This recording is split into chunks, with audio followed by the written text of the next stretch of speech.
Hindi ko pa naranasan talaga yung tampuhan na ano. Pero minsan, siyempre, siguro siya din naiinis sa akin. Or ako din minsan napipikon ako sa kanya. Pero yung ganun lang na ano. Kasi ako pag yung siyempre, pag hindi ka, yung mood mo hindi maganda. Tapos may nasasabi siya na ano, siya naman on the mood. Siyempre, minsan na maano ka. Pero wala lang yun. Tapos nararamdaman niya na nagtatampo ka or na ano. Siya na mismo yung sasaan. Mabait si Bey. Wala akong masasabi. Talagang alam mo yun, hindi siyempre ako, hindi naman ako tatagal sa kanya kung nakikita ko na naiyak ako ng ganyan.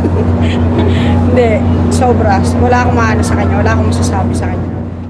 Isa or ilan sa mga di ko makakalimutan ano sa kanya,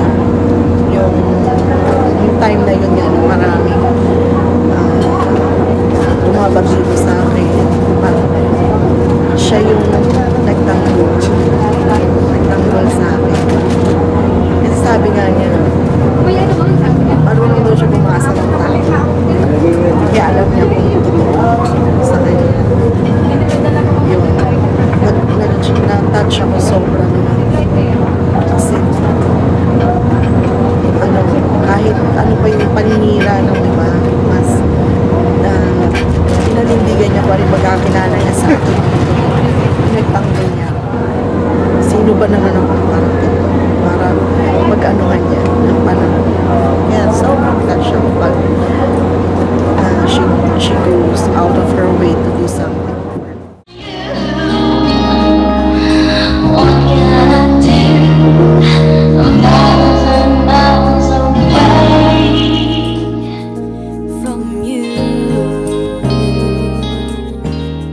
Katouch naman, di ba? Simply, she has a big heart to anyone. The fact that they knew her well implies how great she is even in the outside world.